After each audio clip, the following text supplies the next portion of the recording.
Bienvenidos, amigos. This is Jaime and Fuego. We are at Phoenix Comicon 2015. We are rocking it here for the horror show, and I am graced with the presence of this righteous artist here who caught our eye for having some spectacular works, Mr. Jerry Pesce. How's it going, man? Doing great, doing great. Having a great show here at Phoenix. Is this your first time in attendance doing the event? This is our second year. We grew like twice the size from last year. We've got seen the growth of the event, though. It's been astounding, right? Amazing. It is amazing. I mean, Phoenix is definitely a great town to do some shows in. We're based out of Las Vegas, and it's That was my next question. a little hop, skip, and a jump from here. But yeah, we travel all over the country, and we've been looking forward to this show for a while. Lots of good time to showcase this artwork that caught our eye because there's everything from, we've got classics like Frank here, and, we've got Michael, but then the stuff that really impressed us was the mashups, Yes, give us some insight to your process, where these ideas come from, man. Well, you know what? Here's the deal. The Muppet mashups have been like a lot of fun that I've been enjoying. It started with a silly little moment. I was ironically going to go see RoboCop, of all things. The remake? The remake, exactly. And I'm sitting there, and the previews come up, and of course, what movie comes up? The Muppet movie came up. Yeah. They're doing. So I turned to my girl, and I go, you know what? I want to do some horror mashups with Muppets, and I'm going to do a Hellraiser Muppet mashup. And that's how the Muppet Raiser came up. That was the first one? That was the very first one. So next thing you know, everybody's starting to wonder what I'm going to do with this guy and this guy and this guy. And then So you got Grover as Freddy, man. That one's pretty rad. in Sesame Street. I got Here's Animal as The Shining. I've got C is for Chainsaw. Walking Dead Fraggle Rock or something. I saw that too. Yeah, so at this point, I've gone to 14 ones, and it's still going. I got plenty of ideas coming. It's just fun to do. People dig them. Nice. So lots of stuff left in the well then for you to, jump into and scoop out? Never an end. Never an end. It's too much fun. Nice. How long have you been doing this for? I mean, I've been drawing since I was 5 years old.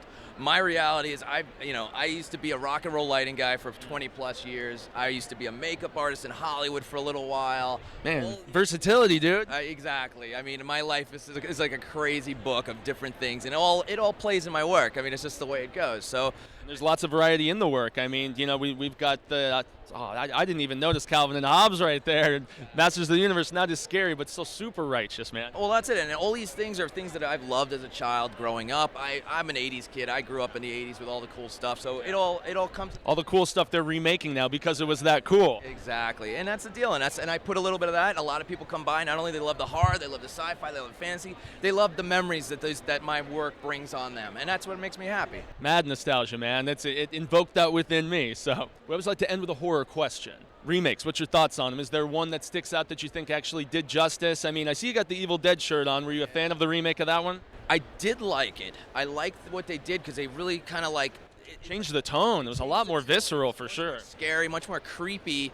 Where, yes, I do love the comedy value of the good old horror, like with Bruce Campbell and all that. Three Stooges antics and whatnot. Exactly. I mean, I'm a big Sam Raimi fan too. So, like, the fact that he, was able to make that happen on a shoestring budget and make that happen these days, it's amazing. But that's where the creativity comes from, when you have those constraints and you got to just figure out how the hell to do it, right? That's the best time. You always see it as far as even Lucas, all those guys. I always feel like those guys were best when they were hungry. Yeah. And yes, you get fat and happy and things change, man. The little stuff goes. You're not as afraid if it's gonna fail. You're not as afraid if it's gonna, So well, hopefully I'm still like that starving artist deal. So we'll see if I become more popular. What'll happen there? I'll try and keep my edge, but that's the reality. Stay hungry, man. Damn right. So where's a website where we can direct our viewers to scope out? They can obtain some of this awesomeness. Very easy. We're at www.pesheffects.com. So PESCEFFECTS.com. We're on Instagram. We're on Twitter. We're on everything. Tumblr, Facebook. You can find us under Pesce. Relentless, man. That is what's up. Well, Jerry, I got to extend the gracias, man, to you for speaking this today, man. Greatly appreciated. And until we see you with some more of this Phoenix Comicon coverage, amigos, stay scared.